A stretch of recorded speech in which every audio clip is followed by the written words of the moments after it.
Good afternoon, it's Mike Palmer from Mike Palmer Homes. Coming to you a fine winter day in Denver, North Carolina on Lake Norman. Anyway, we just completed this house, and this is a very storied house. Call it the Murphy's Law house, because everything that could go wrong kind of did go wrong.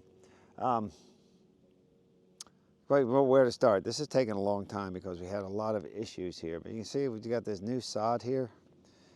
Very pretty. We've got, it's in the fall, so the leaves fall very quickly. We got this brand new sod. The other day we had a torrential rain and a bunch of the sod slid down, and somebody, excuse me, phone call. All right, sorry. So we had a torrential rain and a bunch of this sod slid down the hill.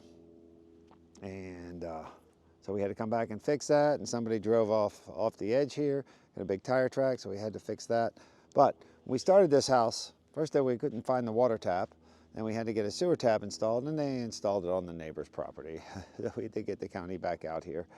We had a lot of issues, but the big issue was this was almost like a ravine. Now lots are hard to come by nowadays because Denver and this North Carolina area and Lake Norman has gotten very popular. So lots have gotten much more expensive in the past 4 years, and just not as many of them, especially in this neighborhood that was started in the 90s. So this was a bit of a challenging lot. But it was, as we were walking it, we found a little puddle, and it was just kind of shimmering. And I thought it was just a little bit of standing water, and we realized, wait a minute, it's middle of August, and it's almost like drought time. So we went down, it was shimmering, and sure enough, it was a spring. And usually a spring mitigation, you put a pipe or a gravel or a sump pump. It's not too bad. It costs something, but you don't know until you get into it. Well, dig it up, it split into 9 springs, and this was like a lake here. And we had to dig out all kinds of muck, there's all kinds of boulders, and replace dirt, put flowable fill, and put drains, and all kinds of sump pumps. And it was the middle of everything that happened in 2021, 22. So the prices of everything shot up, they were hard to come by. And it rained every 3rd day, so we could never get this going, and we had to have engineers out here, and it was quite a calamity. But it is a very happy ending. Customer seems very happy with the home. It came out to be a very beautiful home, as you'll see, and the prices of everything did shoot up, but the values of things got up, so it should be a happy ending, and it should be, looks like the cost of value was appropriate. So anyway, it's just really nice to see it this way, because it's been a mud pit and gravel, and we had trucks and just all kinds of craziness here. And now we have this beautiful yard. And over here, there's a bunch of water runs down the hill, and not just a spring out the side here. When it rained, there was underground water storage from the rain, just natural kind of caverns underneath the ground. And when it rained, for about 2 or 3 days, water would shoot out of the wall just like a hole, just like a garden hose was shooting out. So we had to put some drains underneath. We ran drains into the county drain. I'll show those in a minute. And then we had to build this nice retaining wall because it was just too much to slope. So there was a lot of lot management here.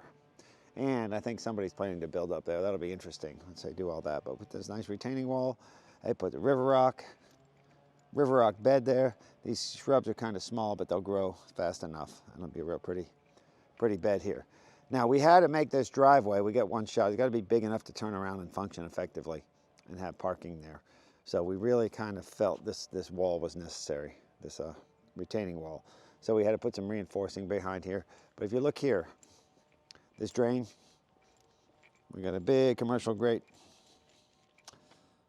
There is a big, what we call a box, a big concrete box. I put a bunch of river rock right around there so you can see that. But all kinds of water comes down from the whole neighborhood down here. So this way, see another grate there? It's kind of got some leaves on it, another steel grate. So that way the water can go under here, and we can get everything to go where it needs to.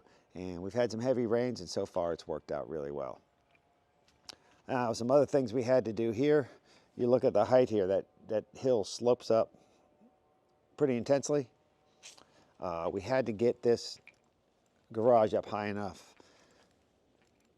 The height of this garage, we had to get up high enough so we could have drainage over here, because we really couldn't get into those trees and that bank too much.